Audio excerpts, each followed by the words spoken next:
नमस्कार, मी वर्षा तुम्हा सर्वांचं मनापासून स्वागत करते।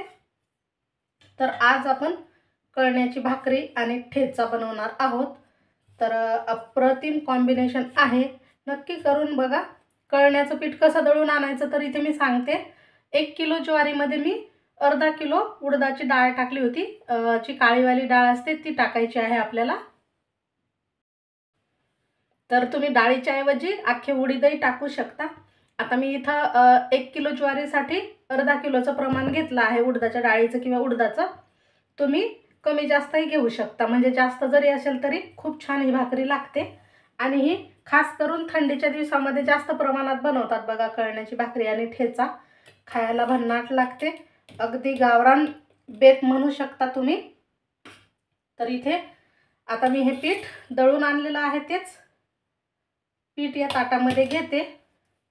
यामध्ये टाकायचं आहे मीठ, थोडंसं जास्त प्रमाणात मीठ टाकायचं, म्हणजे ही भाकरी अशी खारूस खारूस लागली पाहिजे। जास्त खारटही नका करू, थोडीशी खारूस लागली पाहिजे। या पिठामध्ये पाणी घ्यायचं,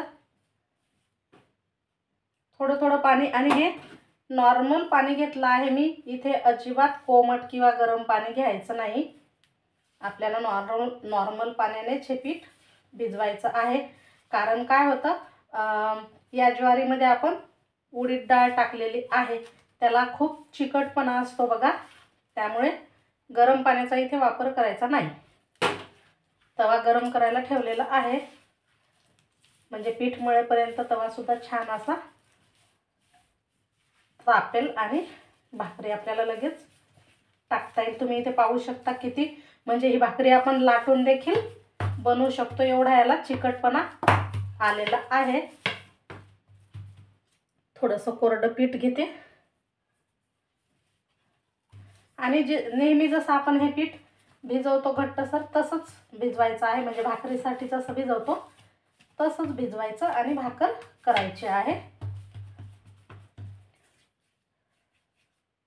थोडंसं कोरडं पीठ घेऊन हे हाताला लागलेलं पीठ जे आहे ते काढून घ्यायचं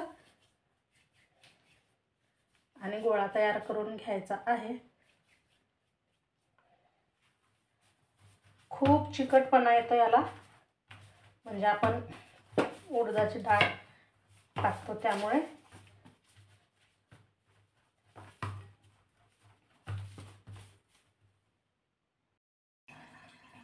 पीठ भिजवून तयार झालं आहे, आता आपण याची भाकरी बनवणार आहोत बघा।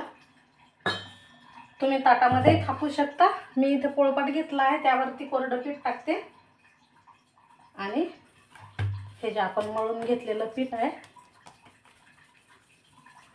त्याचा असा गोळा तयार करून हातावर थोडीशी आपण चपटी करून घेणार आहोत।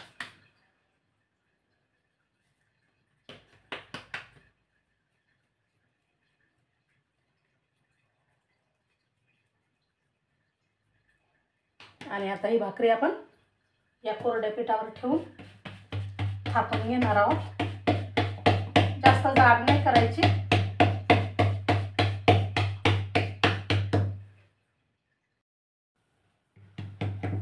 तर पहा, इथे आपण ही भाकरी थापून घेतली आहे, तवा सुद्धा गरम झालेला आहे।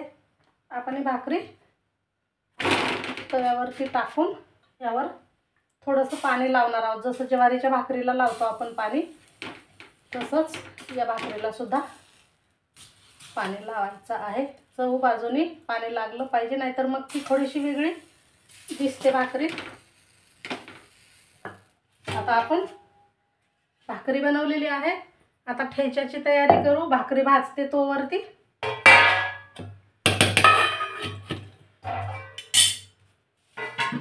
तर ठेच्यासाठी बघा, लसूण, कोथिंबीर आणि मिरची लागेल, मीठ लागेल आपल्याला। आता एका साईडने भाकरी छान अशी भाजली की दुसऱ्या साईडनं पलटी करून खरपूस खमंग होईपर्यंत भाजून घ्यायची आहे।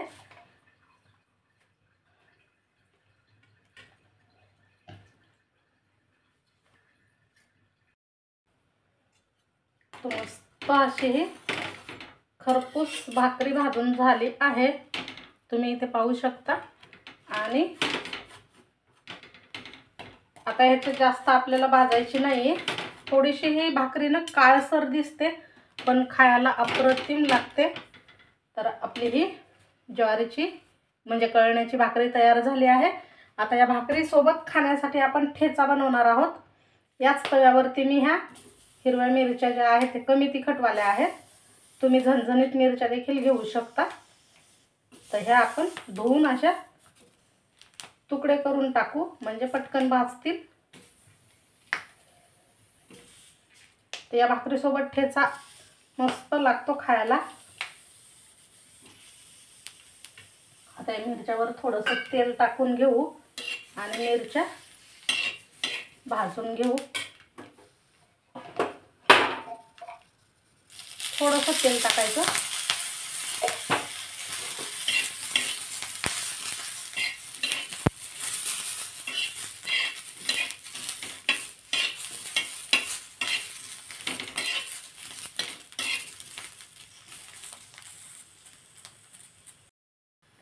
मिरच्या थोड्याशा भाजल्या की यामध्ये आपण लसूण टाकायचा आहे।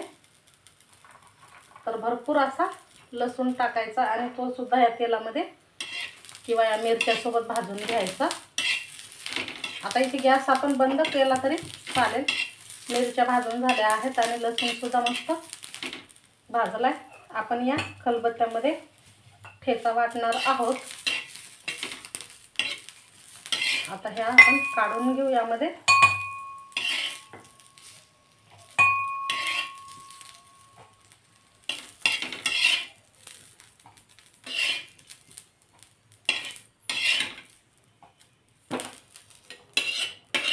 आणि यात आपण मीठ टाकणार आहोत ठेचा वाटता वेळेस चवीनुसार।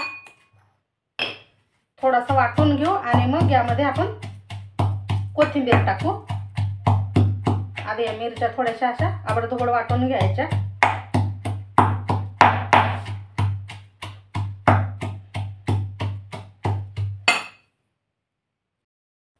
आता हा थोडासा वाटण झाला, यामध्ये बारीक चिरलेला कोथिंबीर टाकायचा आहे। भरपूर असा कोथिंबीर टाका, खूप छान लागतो ठेच्यामध्ये।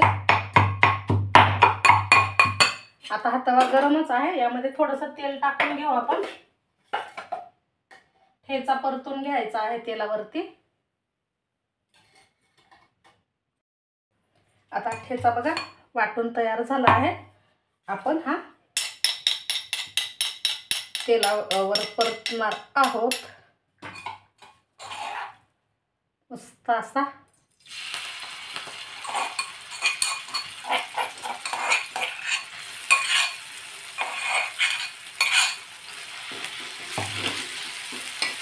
थोडासा आपण हा परतून घेऊ म्हणजे खायला खूप छान लागेल।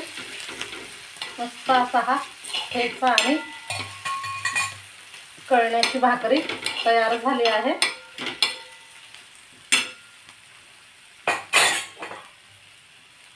आता आपण ताटावरती भाकरी घेणार आहोत आणि हा परतलेला झणझणीत चमचमीत ठेचा मस्त